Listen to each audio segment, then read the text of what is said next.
ಸರಿ, ನಿಮ್ಮ ಸಮಸ್ಯೆಗಳು ಏನೇ ಆಗಿದ್ದರೂ ಸಹ, നിങ്ങളുടെ പ്രശ്നങ്ങൾ എന്തായിരുന്നാലും, whatever may be your challenge, உங்களுடைய சவால் எதுவாக இருந்தாலும் சரி, ನಿಮ್ಮ ಸವಾಲುಗಳು ಯಾವುದೇ ಆಗಿದ್ದರೂ, നിങ്ങളുടെ മുമ്പാകെയുള്ള വെല്ലുവിളികൾ എന്തായിരുന്നാലും, whomsoever stand against you, உங்களுக்கு விரோதமாக யார் நின்றாலும் கூட, ನಿಮಗೆ ವಿರುದ್ಧವಾಗಿ ಯಾರೇ ನಿಂತಿದ್ದರೂ ಸಹ, നിങ്ങൾക്ക് വിരോധമായിട്ട് ആരെഴുന്നേറ്റാലും, whatever may be the sickness you have, உங்களுக்கு எப்படிப்பட்ட வியாதி இருந்தாலும் சரி, ನಿಮಗೆ ಯಾವುದೇ ವಿಧವಾದ ರೋಗವಿದ್ದರೂ ಸಹ, ഏത് വിധത്തിലുള്ള രോഗം നിങ്ങൾക്കുണ്ട് എങ്കിലും, there is a key to open that. There is a key to solve that problem.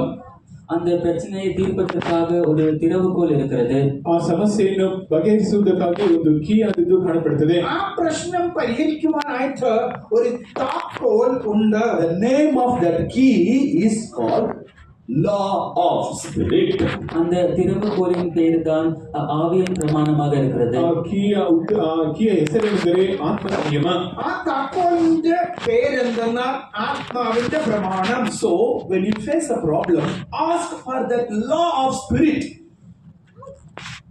When you face a problem, when you face a challenge, you don't ask for to solve the problem.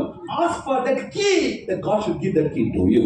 நீங்கள் பிரச்சனைகளை சந்திக்கும் போது அந்த பிரச்சனைகளை தீர்க்க வேண்டும் என்று கேட்க வேண்டாம். ஆனால் அதற்கு மாறாக நீங்கள் ஆவியின் பிரமாணத்தை கேட்க வேண்டும். ಯಾವುದಾದರೂ ಸಮಸ್ಯೆಗಳನ್ನು ನೀವು ಎದುರಿಸುವಾಗ ಆ ಸಮಸ್ಯೆಗಳನ್ನು ನಮಗೆ ಬಗೆಹರಿಸಿ ಎಂಬುದಾಗಿ ನೀವು ಕೇಳಬೇಡಿರಿ. ಬದಲಾಗಿ ಆತ್ಮನ ನಿಯಮದ ಬೇಗದ ಕೈಯನ್ನು ನಮಗೆ ಕೊಡಿರಿ ಎಂಬುದಾಗಿ ನೀವು ಕೇಳಿಕೊಳ್ಳಿರಿ. നിങ്ങൾക്ക് എന്തെങ്കിലും പ്രശ്നമുണ്ടായാൽ അത് പരിഹരിക്കപ്പെടണമെന്നല്ല പ്രാർത്ഥിക്കേണ്ടത്. ആ ആത്മാവിന്റെ പ്രമാണം എന്ന താക്കോൽ തരണമേ എന്ന് പ്രാർത്ഥിക്കണം. അപ്പോൾ ആ പ്രശ്നം പരിഹരിക്കപ്പെടും. One believer in one place, he said like this. ஒரு குறிப்பிட்ட இடத்தில் ஒரு விசுவாசி இப்படி சொன்னார். ಒಂದು ನಿರ್ದಿಷ್ಟ ಸ್ಥಳದಲ್ಲಿ ಒಬ್ಬ ವಿಶ್ವಾಸಿ ಈ ರೀತಿಯಾಗಿ ಹೇಳಿದರು. ഒരു നിർദ്ദിഷ്ട സ്ഥലത്ത് ഒരു വിശ്വാസി സഹോദരൻ ഇപ്രകാരം പറയുണ്ടായി. Annachi, I don't eat masala dosa. அண்ணாச்சி, நான் மசாலா தோசை சாப்பிட மாட்டேன். ಅಣ್ಣಾಚಿ, ನಾನು ಮಸಾಲಾ ದೋಸೆಯನ್ನು ತಿನ್ನುವುದಿಲ್ಲ. ബ്രദർ, ഞാൻ masala dosa തിന്നത്തില്ല. Where it is written that you should not eat masala dosa? Tell me the verse. நாங்கள் கேட்டோம் மசாலா தோசை சாப்பிடக்கூடாது என்று எங்கே எழுதியிருக்கிறது, அந்த வசனத்தை காண்பித்துக் கொடு என்று கேட்டோம். ನಾವು ಕೇಳಿದೆವು, ಮಸಾಲೆ ದೋಸೆಯನ್ನು ತಿನ್ನಬಾರದು ಎಂಬುದಾಗಿ ಎಲ್ಲಿ ಯಾವ ವಾಕ್ಯದಲ್ಲಿ ಬರೆದಿದೆ ಆ ವಾಕ್ಯವನ್ನು ನಮಗೆ ತೆರೆದು ಕೊಡು ಎಂಬುದಾಗಿ ನಾವು ಕೇಳಿದೆವು. മസാല ദോശ തിന്നുവാൻ പാടില്ല എന്ന് ഏത് വചനത്തിലാണ് എഴുതിയിരിക്കുന്നത് ഞങ്ങളെ കാണിച്ചു തരണമെന്ന് സഹോദരനോട് പറഞ്ഞു. Then he said, அப்பொழுது அவர் சொன்னார், ಆಗ ಅವರು ಹೇಳಿದರು, അപ്പോൾ അദ്ദേഹം ഇപ്രകാരം പറയുകയുണ്ടായി. Annachi, 1 month, morning, afternoon, night, morning, afternoon, night, 3 times I can eat masala dosa. Can you eat? அண்ணாச்சி, ஒரு மாதங்களுக்கு காலை மதியம் இரவு நான் எனக்கு மசாலா தோசை கொடுத்தால் நான் சாப்பிடுவேன், நீங்கள் சாப்பிடுவீர்களா? ಅಣ್ಣಾಚಿ, ಒಂದು ತಿಂಗಳ ತನಕ ಬೆಳಗ್ಗೆ ಮಧ್ಯಾಹ್ನ ಸಂಜೆಯ 3 ಹೊತ್ತು മസാല ദോശ ಕೊಟ್ಟರೆ ನಾನು ತಿನ್ನುತ್ತೇನೆ, ಅದು ನಿಮ್ಮಿಂದ ತಿನ್ನಲು ಸಾಧ್ಯವಾ? ബ്രദർ, ഒരു മാസം മുഴുവനും രാവിലെയും ഉച്ചയ്ക്കും വൈകിട്ടും മസാല ദോശ ഇരിക്കുന്ന ഞാൻ തിന്നും. ബ്രദറിന് തിന്നുവാൻ കഴിയുമോ? I said, only one time I can think that's all.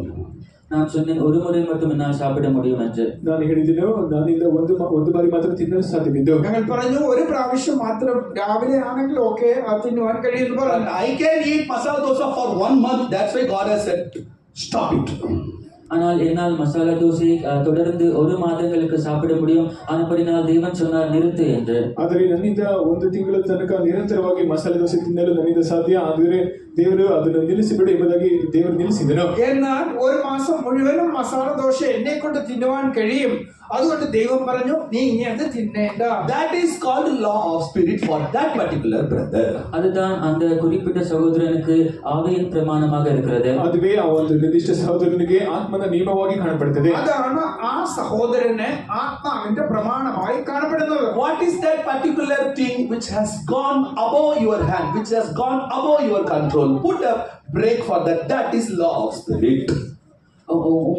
உங்கள் கைகளை விட்டு உங்கள் தலைகளுக்கு மேலாக கடந்து போயிருக்கிறதான அந்த பிரச்சனைக்கு ஒரு முடிவு கொண்டு வர வேண்டும். What is that particular thing which you are not able to control? உங்களால் கட்டுப்பாட்டுக்குள் வைத்துக் கொள்ள முடியாத அந்த குறிப்பிட்ட காரியம் என்ன? ನಿಮ್ಮಿಂದ ನಿಯಂತ್ರಣಕ್ಕೆ ಒಳಪಡದೇ ಇರುವಂತಹ ನಿಮ್ಮ ಕೈಯನ್ನು ಬಿಟ್ಟು ನಿಮ್ಮ ತಲೆಯನ್ನು ಬಿಟ್ಟು ಅಗಲಿ ಮೇಲೆ ಹೋಗ್ತಿರುವಂತಹ ವಿಷಯಗಳಿಗೆ ಒಂದು ತಡೆಯನ್ನು ಹಾಕುವುದೇ ಆತ್ಮನ ನಿಯಮವಾಗಿದೆ. നിങ്ങളാൽ നിയന്ത്രിക്കപ്പെടുവാൻ കഴിയാത്ത നിങ്ങളുടെ തലയുടെ മുകളിൽ കടന്നുപോയ കാര്യങ്ങളെ പരിഹരിക്കപ്പെടുവാൻ ആത്മാവിന്റെ പ്രമാണം നിങ്ങളെ സഹായിക്കുന്നു. So if something will go beyond control after 5 years, 5 வருடங்களுக்கு பின்பாக ஏதாவது ஒரு காரியம் உங்கள் கட்டுப்பாட்டை மீறி போனால், 5 ವರ್ಷಗಳ ನಂತರ ಯಾವುದಾದರೂ ವಿಷಯ ನಿಮ್ಮ ನಿಯಂತ್ರಣವನ್ನು ಮೀರಿ ಹೋದರೆ, 5 വർഷങ്ങൾക്ക് ശേഷം നിങ്ങളുടെ നിയന്ത്രണത്തിന് അതീതമായിട്ടൊരു കാര്യം വന്നാൽ, today itself Spirit of the Lord will put a break for that. That is a law of spirit. அதற்கு இன்றே ஆவியானவர் ஒரு முற்றுப்புள்ளி வைத்து விடுவார். அதுதான் ஆவியின் பிரமாணம். ಅದಕ್ಕೆ ಹಿಂದೆ ಪವಿತ್ರಾತ್ಮನು ಅದಕ್ಕೊಂದು ತಡೆಯನ್ನು ನೀಡುತ್ತಾನೆ. ಅದುವೇ ಒಂದು ಆತ್ಮದ ನಿಯಮವಾಗಿದೆ. അത് ഇന്ന് പരിശുദ്ധാത്മാവ് നിങ്ങളുടെ ജീവിതത്തിൽ നിന്ന് നീക്കിക്കളയും. അതാണ് ഒരു പുള്ളി, ഒരു ഫുൾ സ്റ്റോപ്പ് വെക്കും. അതാണ് ആത്മാവിന്റെ പ്രമാണം. Today you will not see any harm in that, but after 5 years the same thing will become a big problem, so that today itself Spirit of the Lord will put end for that. இன்று அது ஒரு பெரிய பிரச்சனையாக உங்களுக்கு தோன்றாது, ஆனால் 5 வருடங்களுக்கு பின்பாக அது ஒரு பெரிய பிரச்சனையாக உங்களுக்கு மாறும். ஆனபடினால் இன்றே ஆவியானவர் அதற்கு ஒரு முற்றுப்புள்ளி வைக்கிறார். ಇಂದು ನಿಮಗೆ ಆ ಒಂದು ಸಮಸ್ಯೆ, ಆ ಒಂದು ವಿಷಯ ದೊಡ್ಡ ವಿಷಯವಾಗಿ ಕಾಣುವುದಿಲ್ಲ, ಆದರೆ 5 ವರ್ಷಗಳ ನಂತರ ಅದೊಂದು ದೊಡ್ಡ ಸಮಸ್ಯೆಯಾಗಿ ಮಾರ್ಪಡುತ್ತದೆ. ಅದಕ್ಕೋಸ್ಕರವಾಗಿ ಆತ್ಮನು ಹಿಂದೆ ನಿಮಗೆ ಅದಕ್ಕೊಂದು ಪೂರ್ಣ ವಿರಾಮವನ್ನು, ಒಂದು ಅಂತ್ಯವನ್ನು ಆಡುತ್ತಾರೆ. ഇന്ന് അതൊരു വലിയ പ്രശ്നമായി നിങ്ങൾക്ക് തോന്നുകയില്ല, എന്നാൽ 5 വർഷങ്ങൾക്ക് ശേഷം അതൊരു വലിയ പ്രശ്നമായി കാണപ്പെടും. ആയതിനാൽ ആത്മാവിന്റെ പ്രമാണം ഇന്ന് അതിനൊരു പൂർണ്ണ വിരാമം ഇടുന്നു. Just ask this question. இந்த கேள்வியை கேளுங்கள். ಈ ಪ್ರಶ್ನೆಯನ್ನು ಕೇಳಿರಿ. ഈ ചോദ്യം ചോദിക്കുവേൻ, What will become a problem to me after 5 years?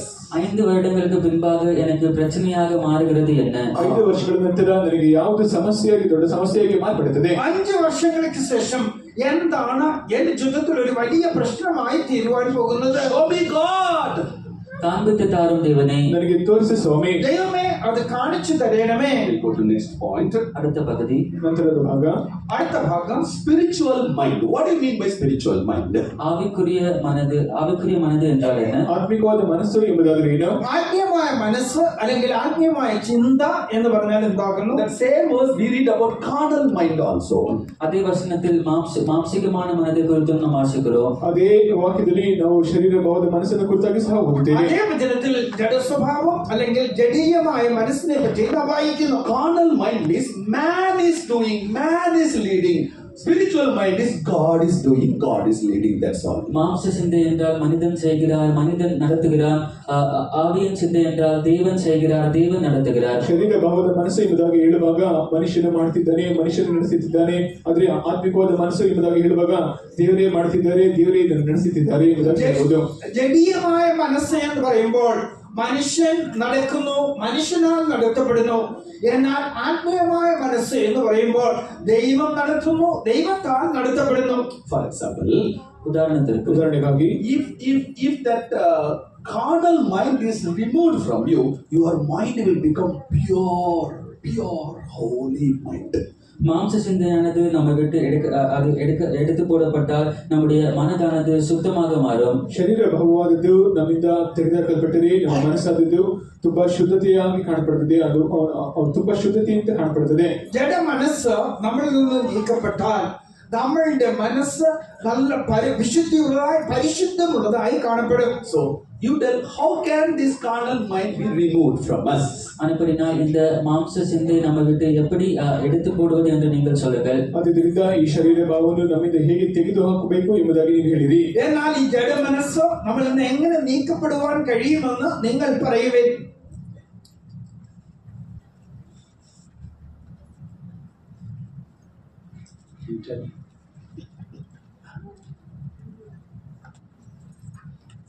Jalali is super faith. You tell, you are all very good people.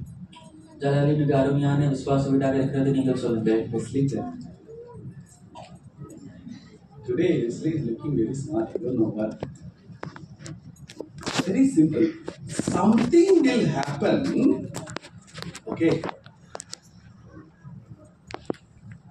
Man only has done that. But if you say God is doing this, then carnality will be taken away from you. That's all.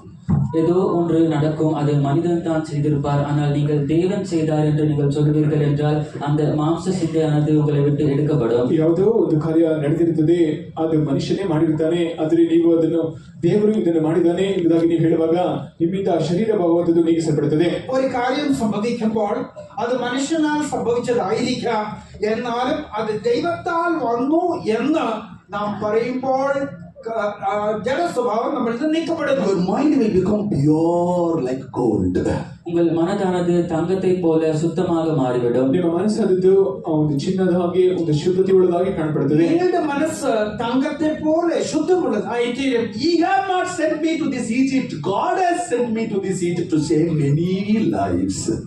இவன் என்னை எகிப்துக்கு அனுப்பவில்லை, ஆனால் தேவன் அநேக உயிர்களை மீட்பதற்காக என்னை எகிப்திற்கு அனுப்பியிருக்கிறார். ಈತನ ನನ್ನಿಂದ ಐಗುಪ್ತ ದೇಶಕ್ಕೆ ಕಳಿಸಲಿಲ್ಲ, ದೇವರು ಈ ದೇಶದಲ್ಲಿ ಅನೇಕ ಜೀವವನ್ನು ಉಳಿಸೋದಕ್ಕೋಸ್ಕರ ನನ್ನನ್ನು ಇಲ್ಲಿಗೆ ಬರಮಾಡಿದನು ಎಂಬುದಾಗಿ ಹೇಳ್ತಾನೆ. ഈ വ്യക്തിയല്ല, ദൈവമാണ് അനേകരുടെ ജീവനെ രക്ഷിക്കുവാൻ വേണ്ടി മിസ്രൈമിലേക്ക് എന്നെ അയച്ചത്.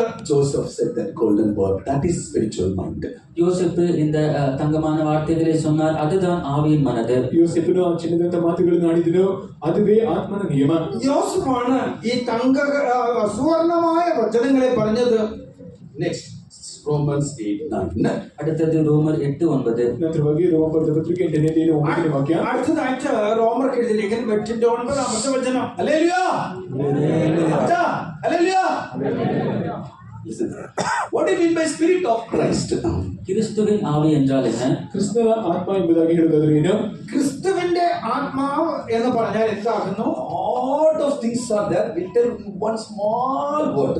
அநேக காரியங்கள் இருக்கிறது, நாங்கள் ஒரு சிறிய வார்த்தை மற்றும் சொல்லுகிறோம். ಅನೇಕ ಕಾರ್ಯಗಳು ಕಾಣப்படுತ್ತದೆ, ಆದರೆ ಒಂದು ಚಿಕ್ಕ ಮಾತನ್ನೇ ಮಾತ್ರವೇ ನಾವು ಹೇಳುತ್ತೇವೆ. അനേക കാര്യങ്ങളുണ്ട്, എന്നാൽ ഒരു ചെറിയ വചനത്താൽ അത് പറയുവാൻ ആഗ്രഹിക്കുന്നു. Word of God plus Spirit of God is equal to Spirit of Christ. தேவனுடைய வார்த்தை மற்றும் தேவனுடைய ஆவியானவர் ஒன்றாய் சேர்ந்தால் அது கிறிஸ்துவின் ஆவியாக மாறுகிறது. ದೇವರ ವಾಕ್ಯ ಮತ್ತು ದೇವರ ಆತ್ಮವಾದದ್ದು ಒಂದಾಗಿ ಸೇರಿದರೆ ಅದು ಕ್ರಿಸ್ತನ ಆತ್ಮವಾಗಿ ಕಾಣப்படுತ್ತದೆ. ദൈവത്തിന്റെ വചനവും ദൈവത്തിന്റെ ആത്മാവും ഒന്നായി ചേരുമ്പോൾ അത് ക്രിസ്തുവിന്റെ ആത്മാവായി മാറ്റപ്പെടുന്നു. Spirit of Christ means character of Christ. கிறிஸ்துவின் ஆவி என்றால் கிறிஸ்துவின் சுபாவங்கள். ಕ್ರಿಸ್ತನ ಆತ್ಮ ಎಂಬುದಾಗಿ ಹೇಳುವಾಗ ಕ್ರಿಸ್ತನ ಸ್ವಭಾವಗಳು. ക്രിസ്തുവിന്റെ ആത്മാവ് എന്ന് പറയുമ്പോൾ ക്രിസ്തുവിന്റെ സ്വഭാവങ്ങൾ. How it is formed? இது எப்படி உருவாக்கப்படுகிறது? ಇದು ಹೇಗೆ ರೂಪಿಸಲ್ಪಡುತ್ತದೆ? ഇത് എങ്ങനെയാണ് ഉരുവാക്കപ്പെടുന്നത്? Some people, they will be always getting filled in spirit, but they will not read Bible. சிலர் எப்பொழுதும் ஆவியில் நிரம்பிக் கொண்டே இருப்பார்கள், ஆனால் அவர்கள் வேதம் வாசிக்க மாட்டார்கள். ಕೆಲವೊಂದು ಜನರು ಯಾವಾಗಲೂ ಆತ್ಮದಲ್ಲಿ ತುಂಬಲ್ಪಡುತ್ತಲೇ ಇರ್ತಾರೆ, ಆದರೆ ಅವರು ಸತ್ಯವೇದವನ್ನು ಓದುವುದಿಲ್ಲ. ചിലർ എപ്പോഴും ആത്മാവിനാൽ നിറയപ്പെട്ട് കാണപ്പെടും, എന്നാൽ അവർ വേദപുസ്തകം വായിക്കുന്നില്ല. Some people always listen to the message, but they will not open their mouth in presence of God.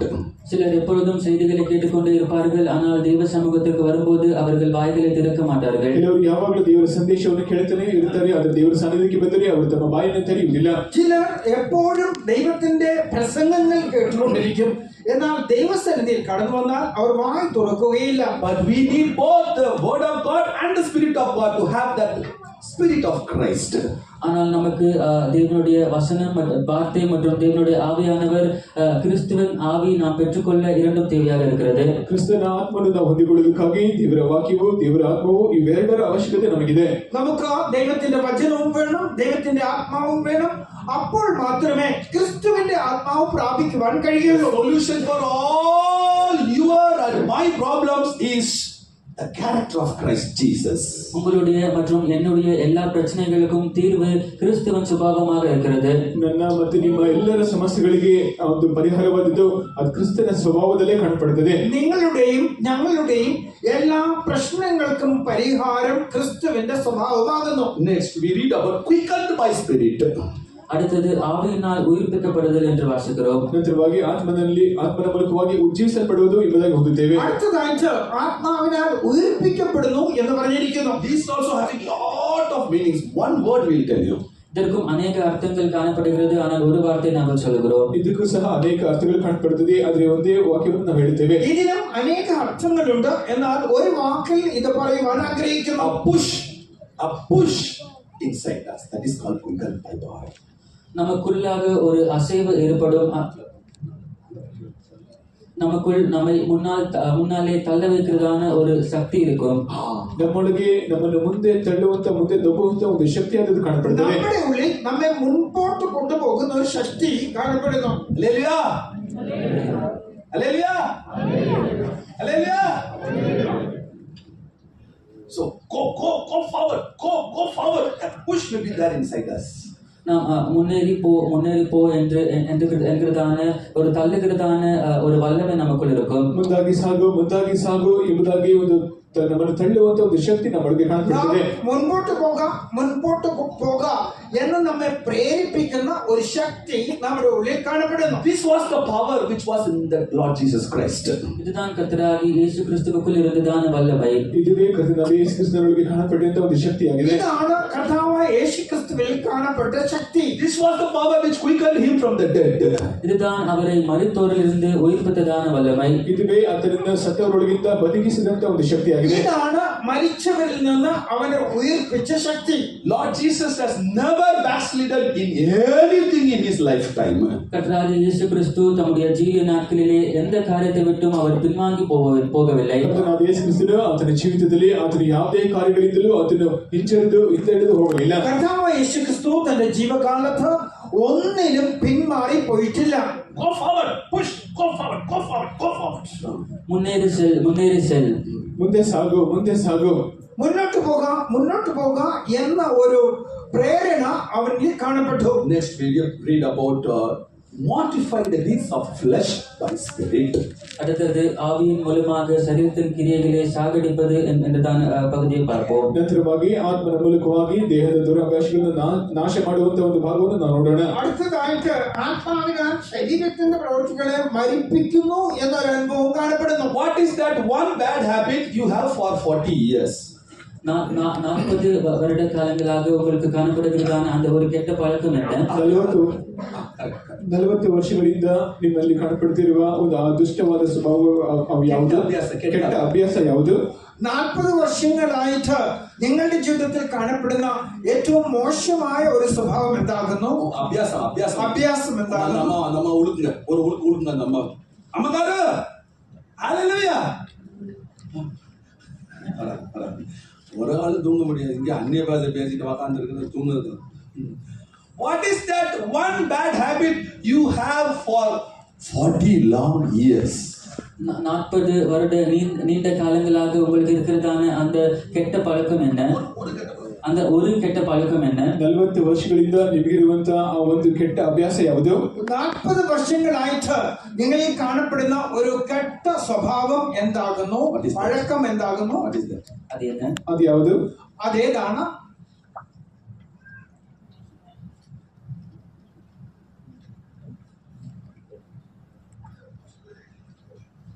This is the secret of success. இதுதான் வெற்றிக்கு ரகசியமாக இருக்கிறது. ಇದುವೇ ಆ ಒಂದು ಜಯದ ಒಂದು ರಹಸ್ಯವಾಗಿ ಕಾಣப்படுತ್ತದೆ. ഇതാണ് ജീവിത വിജയത്തിന്റെ രഹസ്യമായി കാണപ്പെടുന്നത്. What is that one bad habit? Only one you are not able to overcome. உங்களால் மேற்கொள்ள முடியாத அந்த ஒரு கெட்ட பழக்கம் என்ன? ನಿಮ್ಮಿಂದ ಜಯಿಸಲು ಸಾಧ್ಯವಾಗದೇ ಇರುವಂತಹ ಆ ಒಂದೇ ಒಂದು ಕೆಟ್ಟ ಅಭ್ಯಾಸ ಯಾವುದು? ഇതുവരെയും 40 വർഷങ്ങളായി നിങ്ങൾക്ക് ജയിക്കുവാൻ കഴിയാത്ത ആ കെട്ട അഭ്യാസം, തെറ്റായ അഭ്യാസം എന്താകുന്നു? Write it down in your diary.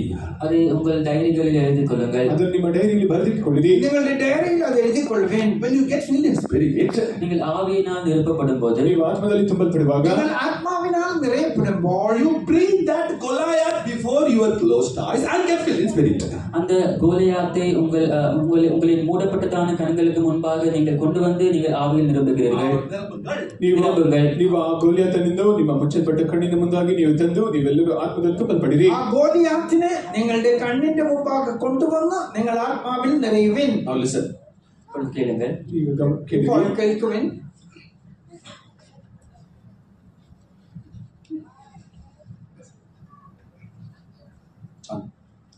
What is this? What is this? ഇതെന്താണ്? See, for example, if David would take that stone, okay, in his hand and throw upon that Goliath like this, what will happen? You tell me.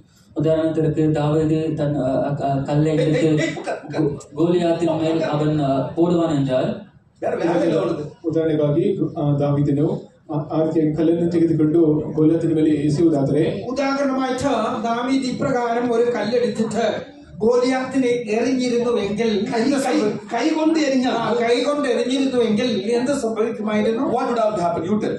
என்ன நடந்திருக்கும் என்று நீங்கள் சொல்லுங்கள். എന്ത് സംഭവിച്ചിരിക്കുമെന്ന് നിങ്ങൾ പറയുമേ. ಏನು ಸಂಭವಿಸುತ್ತಿದ್ದು ಎಂಬುದಾಗಿ ನೀವು ಹೇಳಿರಿ. Goliath would have chopped that David into pieces. Goliath தாவீதை அவனை துண்டு துண்டாக வெட்டி போட்டிருப்பான். ಗೋಲಿಯಾತನು ದಾವೀದನನ್ನು ತುಂಡು ತುಂಡಾಗಿ ಕತ್ತರಿಸಿರುತ್ತಿದ್ದನು. ഗോലിയാത്ത് ദാവീദിനെ കഷ്ണം കഷ്ണമായി മുറിച്ചു കളയുമായിരുന്നു. But the same stone, when முழு காங்கிரிகேஷன் ஒண்ணுதான் பார்த்தது, ஒன்னு சுந்தரத்தான் பார்த்தது, உட்காருக்கீங்க. But same Goliath, if he take that stone and use a sling and catch it upon that Goliath, what will happen? You tell. அதே தாவீது அந்த அந்த கல்லை எடுத்து அவன் அந்த கவனியில் வைத்து கோலியாத்தை பார்த்து எரியும் போது என்ன நடக்கும்? ಅದೇ ದಾವೀದನು ಕಲ್ಲುಗಳನ್ನು ತೆಗೆದುಕೊಂಡು ಆ ಕವಣೆಯಲ್ಲಿ ಹಾಕಿ ಅದನ್ನು ಗೋಲಿಯಾತನಿಗೆ ಬೀಸಿದಾಗ ಏನಾಯಿತು? അതേ ദാവീദ് ഒരു കവണിയിൽ ആ കല്ല് വെച്ചിട്ട് ഗോലിയാത്തിന് നേരെ എറിഞ്ഞിരുന്നുവെങ്കിൽ എന്ത് സംഭവിക്കുമായിരുന്നു? Finished. இந்த மாதிரி எஃபெக்டிவா இருக்க வேண்டியிருக்கு. தூங்குறாங்க தம்பி, நான் வயிறு எரியுமா? நைட் எல்லாம் அதே பாச பேசியிருக்கோம் இல்லையா? அவங்க தூங்குறாங்க, என்ன செய்ய சொல்ற? So that Goliath is that bad habit you have for 40 years or 30 years. அந்த கோலியாத் தான் உங்களுக்கு 30 வருடம் அல்லது 40 வருட ಕಾಲಗಳಾಗ உங்களுக்கு இருக்கிறதான ಕೆಟ್ಟ ಪழಕமாக இருக்கிறது. ಆ ಗೋಲಿಯಾತನೇ ನಿಮಗಿರುವ 30-40 ವರ್ಷಗಳಿಂದ ಇರುವಂತಹ ಒಂದು ಕೆಟ್ಟ ಅಭ್ಯಾಸವಾಗಿದೆ. ആ ഗോലിയാത്താകുന്നു 30-40 വർഷങ്ങളായിട്ട് നിങ്ങൾ കാണപ്പെടുന്ന ഒരു കെട്ട അഭ്യാസമായി കാണപ്പെടുന്നു. Use your unknown tongues, use that sling and cast it stone upon that head, he will fall down. உங்கள் அந்நிய பாஷைகளை உபயோகம் செய்து உங்களுடைய கவனையை உபயோகம் செய்து நீங்கள் அவனை பார்த்து எரியுங்கள், அவன் கீழே விழுந்து விடுவான். ನೀವು ಅನ್ಯ ಭಾಷೆಯನ್ನು ಉಪಯೋಗಿಸಿ ನೀವು ಆ ಕವಣೆಯನ್ನು ಉಪಯೋಗಿಸಿ ಆತನ ಕಡೆಗೆ ಎಸೆರಿ ಆತನ ಕೆಳಗೆ ಬಿದ್ದು ಬಿಡುತ್ತಾನೆ. നിങ്ങൾ അന്യഭാഷയിൽ സംസാരിപ്പിൻ, ആ കവണിയിൽ കല്ല് വെച്ച് അവനെ എറിയുവിൻ, അപ്പോൾ അവൻ മുറ്റുമായും ഇല്ലാതാക്കപ്പെടും. Next we read. அடுத்தபடியாக நாம் வாசிக்கிறோம். ನಂತರವಾಗಿ ನಾವು ಓದುತ್ತೇವೆ. അടുത്തതായിട്ട് നാം വായിക്കുന്നു, When we cross these 5 steps, இந்த 5 படிகளை நாம் கடந்து வரும்போது ಈ 5 ಮೆಟ್ಟಿಲುಗಳನ್ನು ನಾವು ದಾಟಿ ಬರುವಾಗ ഈ 5 പടികളെ നാം കടക്കുമ്പോൾ in 26th verse we read about the groaning, Spirit of the Lord groaning from within us with groaning which cannot be uttered. 26ஆம் வசனத்தில் ஆவியானவர் வாக்கு கடங்கா பெருமூச்சோடு நம்மிலிருந்து அவர் விண்ணப்பம் செய்வதை நாம் பார்க்கிறோம். 26ನೇ ವಾಕ್ಯದಲ್ಲಿ ಪವಿತ್ರಾತ್ಮನೇ ಮಾತಿರಿದಂತ ನರಳಾಡದಿಂದ ನಮಗೋಸ್ಕರ ಬೇಡಿಕೊಳ್ಳುವುದನ್ನು ನಾವು ನೋಡುತ್ತೇವೆ. ನಮ್ಮೊಳಗೆಯಿಂದ ಬೇಡಿಕೊಳ್ಳುವುದನ್ನು ನೋಡುತ್ತೇವೆ. ನಮ್ಮೊಳಗಡೆಯಿಂದ ಬೇಡಿಕೊಳ್ಳುವುದನ್ನು ನಾವು ನೋಡುತ್ತೇವೆ. 26ാമത്തെ വചനത്തിൽ ആത്മാവ് നമ്മുടെ ഉള്ളിൽ ഇരുന്നുകൊണ്ട് ഉച്ചരിക്കുവാൻ കഴിയാത്ത ഞരക്കങ്ങളാൽ നമുക്ക് വേണ്ടി പക്ഷവാദം ചെയ്യുന്നു. He is interceding for us and he is interceding for others also. அவர் நமக்காக பரிந்து பேசுகிறார், அவர் மற்றவர்களுக்காகவும் பரிந்து பேசுகிறார். ಆತನು ನಮಗೋಸ್ಕರವೂ ಆತನು ಬೇಡಿಕೊಳ್ಳುತ್ತಾನೆ, ಆತನು ಇತರರಿಗೋಸ್ಕರವೂ ಸಹ ಬೇಡಿಕೊಳ್ಳುವನಾಗಿದ್ದಾನೆ. അവൻ നമുക്ക് വേണ്ടി മധ്യസ്ഥം ചെയ്യുന്നു, മറ്റുള്ളവർക്ക് വേണ്ടി പക്ഷപാതം ചെയ്യുന്നു. When you come, if you have to come to this experience, you have to cross those 5 steps. இந்த அனுபவத்திற்கு நீங்கள் வர வேண்டும் என்றால் நீங்கள் அந்த 5 படிகளையும் கடந்து வர வேண்டும். ನೀವು ಈ ಒಂದು ಅನುಭವಕ್ಕೆ ಬರಬೇಕಾದರೆ ನೀವು ಕಳೆದ 5 ಅನುಭವಗಳನ್ನು ದಾಟಿ ಬರಬೇಕು. ഈ അനുഭവത്തിലേക്ക് നിങ്ങൾ കടന്നു വരണമെങ്കിൽ നേരത്തെ പറഞ്ഞ 5 പടികൾ താണ്ടേണ്ടത് ആവശ്യമാകുന്നു. If you don't destroy that 40 years, 30 years bad habit, you cannot get this Romans 8:26. அந்த 30-40 வருட பழக்கங்களை நீங்கள் சாகடிக்காமல் போனால் உங்களுக்கு ரோமர் 8:26 சொல்லப்பட்டிருக்கிறதான அனுபவம் கிடைக்காது. ನೀವು ನಿಮ್ಮ ಜೀವಿತದಲ್ಲಿ 30-40 ವರ್ಷಗಳಿಂದ ಕಾಣಪಡುವಂತಹ ಕೆಟ್ಟ ದುರಭ್ಯಾಸವನ್ನು ಆ ಕೆಟ್ಟ ಅಭ್ಯಾಸವನ್ನು ನೀವು ನಾಶ ಮಾಡದೆ ಹೋದರೆ ರೋಮಪುರದ ಪತ್ರಿಕೆ 8:23-26 വാക്യത്തിൽ എഴുതപ്പെട്ടിരുന്ന വാക്യದ അനുഭവವಾದದ್ದು ನಿಮಗೆ ದೊರಕುವುದಿಲ್ಲ. 30-40 വർഷങ്ങളായി ഉണ്ടായിരിക്കുന്ന കെട്ട അഭ്യാസത്തെ നിങ്ങൾ നിർമൂലമാക്കുന്നില്ല എങ്കിൽ റോമർക്ക് എഴുതിയ ലേഖനം 8:26 പറഞ്ഞിരിക്കുന്ന അനുഭവം നിങ്ങൾക്ക് പ്രാപിപ്പാൻ കഴിയില്ല. Solution for all the problems is prayer. எல்லா பிரச்சனைகளுக்கும் தீர்வு என்னவென்றால் அதுதான் ஜெபம். ಎಲ್ಲಾ ಸಮಸ್ಯೆಗಳಿಗೂ ಅದೊಂದು ಪರಿಹಾರವೇನೆಂದರೆ ಅದು ಪ್ರಾರ್ಥನೆಯಾಗಿದೆ. എല്ലാ പ്രശ്നങ്ങൾക്കും പരിഹാരം പ്രാർത്ഥനയാകുന്നു. But we don't know how to pray. ஆனால் நமக்கு எப்படி ஜெபிக்க வேண்டும் என்று நமக்கு தெரியாது. ಆದರೆ ನಮಗೆ ಯಾವ ರೀತಿಯಾಗಿ ಪ್ರಾರ್ಥಿಸಬೇಕೆಂಬುದಾಗಿ ಗೊತ್ತಿಲ್ಲ. എന്നാൽ നമുക്ക് എങ്ങനെ പ്രാർത്ഥിക്കണമെന്ന് അറിയുന്നില്ല. We come, but we don't pray. நாம் வருகிறோம் ஆனால் ஜெபிப்பதில்லை. ನಾವು ಬರ್ತೇವೆ ಆದರೆ ಪ್ರಾರ್ಥಿಸುವುದಿಲ್ಲ. നാം വരുന്നു എന്നാൽ പ്രാർത്ഥിക്കുന്നില്ല. So, if we be available to the Spirit of God, He should come, He should pray from within us, and that we can solve the problems. ஆனபடியால் நாம் ஆவியானவருக்கு இடம் கொடுத்தால் அவர் நமக்குள் வந்து அவர் நம்முடைய பிரச்சனைகள் எல்லாம் தீர்ப்பார். ನಾವು அவர் நமக்குள் இருந்து விண்ணப்பம் செய்வார். அதன் மூலமாக நம் பிரச்சனைகள் எல்லாம் தீர்ந்து போகும். ನಾವು ಪವಿತ್ರಾತ್ಮನಿಗೆ ಒಂದು ಸ್ಥಳಾವಕಾಶವನ್ನು ಕೊಡುವುದಾದರೆ ಅವಕಾಶವನ್ನು ನೀಡುವುದಾದರೆ ಆತನು ನಮ್ಮೊಳಗೆ ಬಂದು ನಮಗೋಸ್ಕರ ವಿಜ್ಞಾಪನೆ ಮಾಡಿ ಆತನು ನಮ್ಮನ್ನು ಅವುಗಳಿಂದ ಬಿಡಿಸುತ್ತಾನೆ. നാം ദൈവത്തിന്റെ ആത്മാവിന് നമ്മുടെ ഉള്ളിൽ ഇടം കൊടുത്താൽ അവൻ നമ്മുടെ ഉള്ളിലേക്ക് കടന്നു വന്ന് നമുക്ക് വേണ്ടി പക്ഷപാതം ചെയ്ത് പ്രാർത്ഥിക്കുന്ന നിമിത്തമായിട്ട് നമ്മുടെ പ്രശ്നങ്ങളെല്ലാം പരിഹരിക്കപ്പെടും. Finally, we can say, who shall separate me? Who shall separate us from the love of Christ?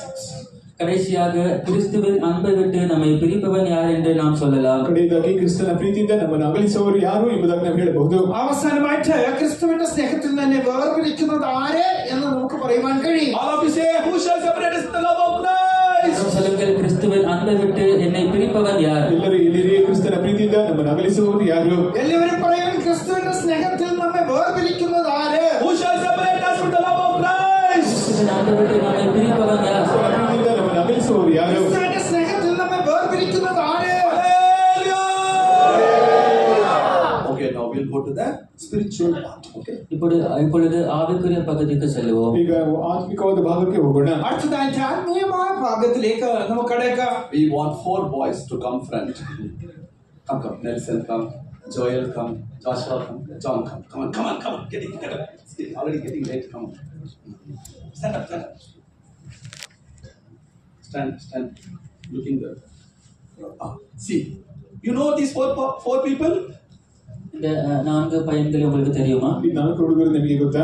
4 യവനക്കാരെ നിങ്ങൾക്കറിയാമോ? What is the name of these 4 boys? இவருடைய பெயர்கள் என்ன? ಇವರುಗಳ ಹೆಸರೇನು? 4 പേരുടെയും പേരെന്താണെന്ന് അറിയാമോ?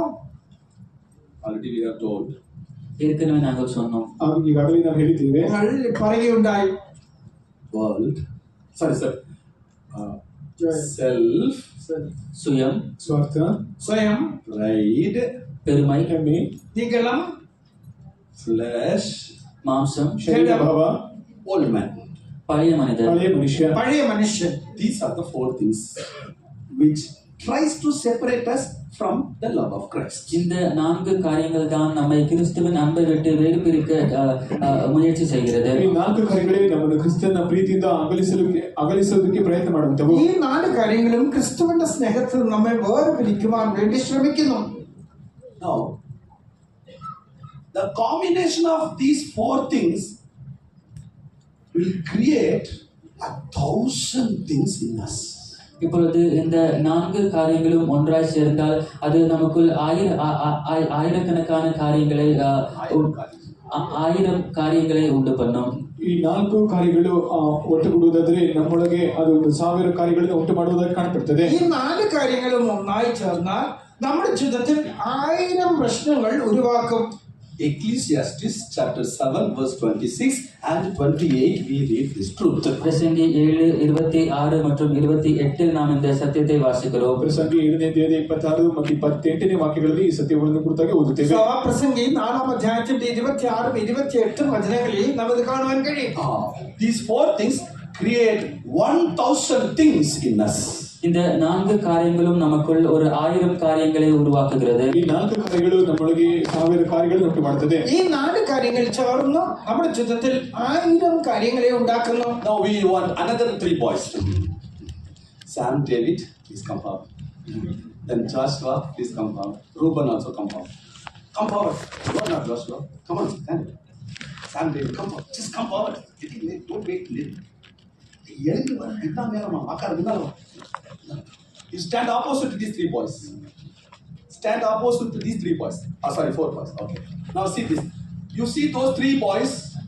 Okay, what is the name of those three boys? அந்த 3 பையன்களுடைய பேர்கள் என்ன? ಆ 3 ಜನ ಹುಡುಗರ ಹೆಸರೇನು? ഈ 3 പേരുടെ പേരെന്താകുന്നു? Correct. Word of God. தேவனுடைய வார்த்தை, ದೇವರ ವಾಕ್ಯ, ദൈവത്തിന്റെ വചനം, Blood of Jesus. இயேசுவின் ரத்தம், ಯೇಸುವಿನ ರಕ್ತ, യേശുവിന്റെ രക്തം, Power of Holy Spirit. ஆவியானவரின் வல்லமை, ಪವಿತ್ರಾತ್ಮನ ಶಕ್ತಿ. പരിശുദ്ധാത്മാവിന്റെ ശക്തി. Now those three things also makes 1,000 thing inside us.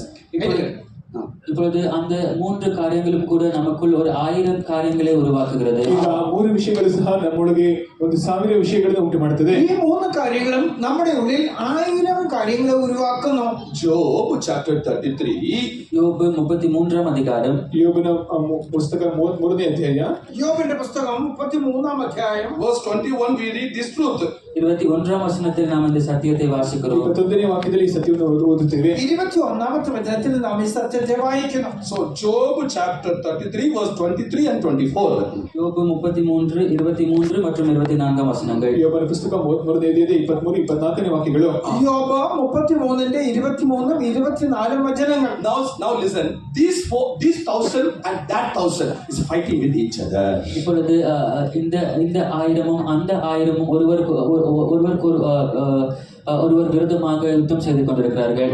ಈಗ ಈ 1,000 ಕಾರ್ಯಗಳು ಆ 1,000 ಕಾರ್ಯಗಳು ಒಂದಕ್ಕೊಂದು ವಿರೋಧವಾಗಿ ಹೋರಾಡುತ್ತಿದೆ. ഈ 1000 കാര്യങ്ങളും ആ 1000 കാര്യങ്ങളും ഒന്ന് മറ്റൊന്നിനോട് പോരാടിക്കൊണ്ടിരിക്കുന്നു. These four things try to separate those three things. Those three things try to separate these four things. இந்த 4 காரியங்கள் அந்த 3 காரியங்களை பிரிப்பதற்காக முயற்சி செய்கிறது. அந்த 3 காரியங்கள் இந்த 4 காரியங்களை பிரிப்பதற்காக முயற்சி செய்கிறது. ಈ 4 ಕಾರ್ಯಗಳು ಆ 3 ಕಾರ್ಯಗಳನ್ನು ಅಗಲಿಸಲು ಪ್ರಯತ್ನಿಸುತ್ತಿರುತ್ತದೆ. ಅದೇ ರೀತಿಯಾಗಿ ಆ 3 ಕಾರ್ಯಗಳು ಈ 4 ಕಾರ್ಯಗಳನ್ನು ಪ್ರತ್ಯೇಕಿಸಲು ಪ್ರಯತ್ನಿಸುತ್ತಿರುತ್ತದೆ. ഈ 4 കാര്യങ്ങൾ ആ 3 കാര്യങ്ങളെ വേർപിരിക്കുവാൻ പരിശ്രമിക്കുന്നു. ഈ 3 കാര്യങ്ങളോ ഈ 4 കാര്യങ്ങളെ വേർപിരിക്കുവാനായി പോരാടുന്നു. Who shall separate us from the love of Christ means கிறிஸ்துவின் அன்பை விட்டு நம்மை பிரிப்பவன் யார் என்றால், ಕ್ರಿಸ್ತನ ಪ್ರೀತಿಯಿಂದ ನಮ್ಮನ್ನು ಅಗಲಿಸುವವನು ಯಾರು ಎಂಬುದಾಗಿ ಹೇಳುವಾಗ, ക്രിസ്തുവിന്റെ സ്നേഹത്തിൽ നമ്മെ വേർപിരിക്കുന്നത് ആരെ എന്ന് പറയുമ്പോൾ, who shall separate me from the word of God? Who shall separate me from the power of Holy Spirit? Who shall separate me from the blood of Jesus? தேவனுடைய வார்த்தை விட்டு, தேவனுடைய வல்லமை விட்டு இயேசு கிறிஸ்துவின் ரத்தத்தை விட்டு என்னை பிரிப்பவன் யார் என்று அர்த்தம். ದೇವರ ವಾಕ್ಯವನ್ನು ಬಿಟ್ಟು, ಕ್ರಿಸ್ತನ ರಕ್ತವನ್ನು ಬಿಟ್ಟು, ದೇವರ ಪವಿತ್ರನ ಶಕ್ತಿಯನ್ನು ಬಿಟ್ಟು ನಮ್ಮನ್ನು ಅಗಲಿಸುವವರು ಯಾರು ಎಂಬುದಾಗಿ ಅರ್ಥ. അതിന്റെ അർത്ഥം ദൈവത്തിന്റെ വചനത്തെ വിട്ട്, ദൈവത്തിന്റെ ആത്മാവിന്റെ ശക്തിയെ വിട്ട്, ദൈവത്തിന്റെ രക്തത്തെ വിട്ട് എന്നെ വേർപിരിക്കുന്നത് ആരെ എന്നാണ് ആ ചോദ്യത്തിന്റെ ചോദ്യം. You tell. Who is separating? யார் பிரிப்பது என்று நீங்கள் சொல்லுங்கள். ಯಾರು ಅಗಲಿಸುವವರು ನೀವೇ ಹೇಳಿರಿ. ആരാണ് വേർതിരിക്കുന്നത് എന്ന് നിങ്ങൾ പറയുവിൻ.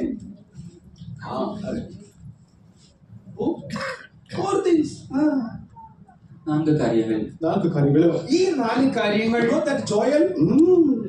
Terrific boy. Joel, see that first guy. உங்களுக்கு ஜோயல் தெரியுமா? அவன் பயங்கரமான பையன். ಅದು ನಿಮಗೆ ಜೋಯಲ್ ಹುಡುಗನ ಗೊತ್ತಾ? ಆತನು ಭಯಂಕರವಾದ ಹುಡುಗ. നിങ്ങൾക്ക് ജോയലിനെ അറിയാമോ? ഒരു ഭയങ്കരൻ. See the Nelson, the top height than everybody. Right. நெல்சனை பாருங்கள், எல்லாரும் பார்க்கலும் உயர்ந்தவனாக இருக்கிறான், அவன் பெருமை உள்ளவனாக இருக்கிறான். ನೆಲ್ಸನ್ ಹುಡುಗನನ್ನು ನೋಡಿರಿ, ಆತನು ಎಲ್ಲರಿಗಿಂತ ಎತ್ತರವಾಗಿದ್ದಾನೆ, ಆತನು ಹೆಮ್ಮೆ ಉಳ್ಳವನಾಗಿ ಕಾಣப்படுತ್ತಾನೆ. നെൽസൺ എല്ലാരെക്കാളും നല്ല ഉയരമുള്ളവൻ, അവൻ നീളമുള്ളവൻ. Third boy is flesh. Fourth boy is old man. 3ஆம் பையன் மாம்சமும், 4ஆம் பையன் பழைய மனிதனாக இருக்கிறார்கள். 3ನೇ ಹುಡುಗನು ಶರೀರ ಬಹುವು, 4ನೇ ಹುಡುಗನು ಆತನು ಹಳೆಯ ಮನುಷ್ಯನಾಗಿ ಕಾಣப்படுತ್ತಾನೆ. മൂന്നാമത്തൻ ജഡസ്വഭാവമുള്ളവൻ, നാലാമത്തവൻ പഴയ മനുഷ്യനായി കാണപ്പെടുന്നു. We have to understand this picture. இந்த காட்சியை நாம் புரிந்து கொள்ள வேண்டும். ಈ ಚಿತ್ರವನ್ನು ನಾವು ಅರ್ಥ ಮಾಡಿಕೊಳ್ಳಬೇಕು. ഈ കാഴ്ചയെ നാം മനസ്സിലാക്കണം. Now for all three and all four, just fight with each other. இப்பொழுது கையை பிடிச்சா. See here, brother, not brother. Okay. Have you understood this truth? இந்த சத்தியம் உங்களுக்கு புரிந்ததா? ಈ ಸತ್ಯವನ್ನು ಅರ್ಥ ಮಾಡಿಕೊಂಡಿದ್ದೀರಾ? ഈ സത്യം നിങ്ങൾക്ക് മനസ്സിലായോ? You want them to wrestle like this?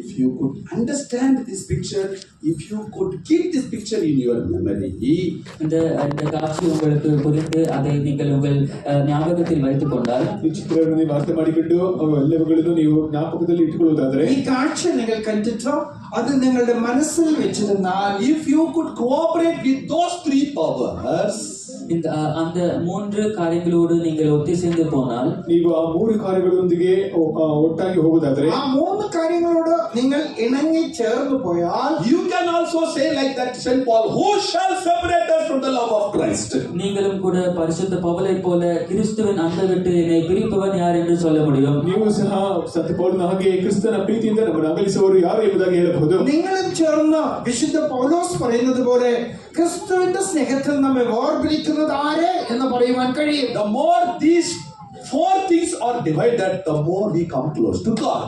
எந்த அளவிற்கு இந்த 4 காரியங்கள் பிரிந்து காணப்படுகிறதோ அந்த அளவிற்கு நாம் தேவனை கிட்டி நெருங்கி சேருகிறோம். ಎಷ್ಟರ ಮಟ್ಟಿಗೆ 4 ಕಾರ್ಯಗಳು ಅಗಲುವುದಾಗಿ ಕಾಣப்படுತ್ತಿದೋ ಅಷ್ಟರ ಮಟ್ಟಿಗೆ ನಾವು ದೇವರ ಸಾನ್ನಿಧ್ಯಕ್ಕೆ ದಾಟಿ ಬರಬಹುದು. ഏതളവിൽ ഈ 4 കാര്യങ്ങൾ വേർപെട്ട് കാണപ്പെടുന്നുവോ ആ അളവിൽ ദൈവത്തിനോട് അടുത്തു വരുവാൻ നമുക്ക് കഴിയും. Okay, now thank you. You go and sit. We'll go to the final part and finish. இப்பொழுது கடைசி பகுதி ಈಗ ಕಡೆಯ ಹಂತಕ್ಕೆ ಹೋಗಿ ನಮಗೆ ತಿಳಿಸೋಣ. ഇപ്പോൾ ഇതിന്റെ അവസാന ഭാഗത്തെ കൂടെ പറഞ്ഞിട്ട് പ്രസംഗം നിർത്താം. Afterwards, we'll give room for the Holy Spirit. அதற்கு பின்பாக ஆவிக்கு நாம் இடம் கொடுப்போம். ಅದಾದ ನಂತರ ಪವಿತ್ರಾತ್ಮಕ್ಕೆ ನಾವು ಸ್ಥಳ ಕೊಡೋಣ. അതിനുശേഷം ആത്മാവിൽ നിറയുവാൻ സമയം ലഭിക്കും. What do you mean by love of Christ? கிறிஸ்துவின் அன்பு என்றால் அர்த்தம் என்ன? ಕ್ರಿಸ್ತನ ಪ್ರೀತಿ ಎಂಬುದಾಗಿ ಹೇಳುವುದರ ക്രിസ്തുവിന്റെ സ്നേഹം എന്ന് പറഞ്ഞാൽ അതിന്റെ അർത്ഥം എന്താ? Hallelujah.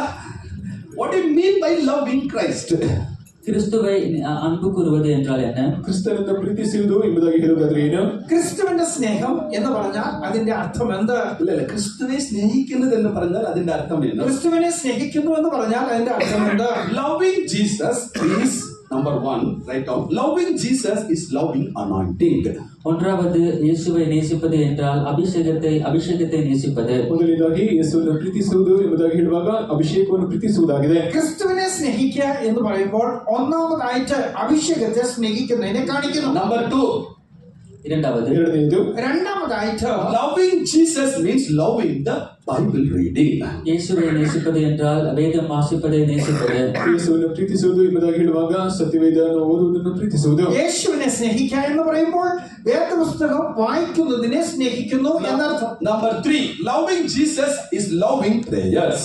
மூன்றாவது இயேசுவை நேசிப்பது ஜெபத்தை நேசிப்பது. ಮೂರನೇದಾಗಿ ಯೇಸುವನ್ನು ಪ್ರೀತಿಸುವುದು ಎಂಬುದಾಗಿ ಹೇಳುವಾಗ ಪ್ರಾರ್ಥನೆಯನ್ನು ಪ್ರೀತಿಸುವುದು. മൂന്നാമതായിട്ട് യേശുവിനെ സ്നേഹിക്കുന്നു എന്ന് പറഞ്ഞാൽ പ്രാർത്ഥനയെ സ്നേഹിക്കുന്നു എന്നർത്ഥം. Number 4, loving Jesus is loving the fellowship of saints. நான்காவது இயேசுவை நேசிப்பது என்றால் பரிசுத்தவான்களின் ஐக்கியத்தை நேசிப்பது. ನಾಲ್ಕನೆಯದು ಯೇಸುವನ್ನು ಪ್ರೀತಿಸುವುದು ಎಂಬುದಾಗಿ ಹೇಳುವಾಗ ಪರಿಶುದ್ಧರ ಐಕ್ಯತೆಯನ್ನು ಪ್ರೀತಿಸುವುದು. നാലാമതായിട്ട് യേശുവിനെ സ്നേഹിക്കുക എന്ന് പറഞ്ഞാൽ വിശുദ്ധന്മാരുടെ ഐക്യത്തെ കൂട്ടായ്മയെ സ്നേഹിക്കുന്നു എന്നർത്ഥം. Number 5, loving Jesus means loving the preachings.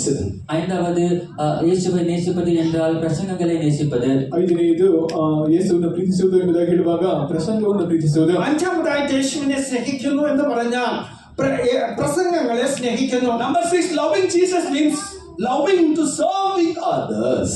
ஆறாவது இயேசுவை நேசிப்பது என்றால் மற்றவர்களுக்கு ஊழியம் செய்வது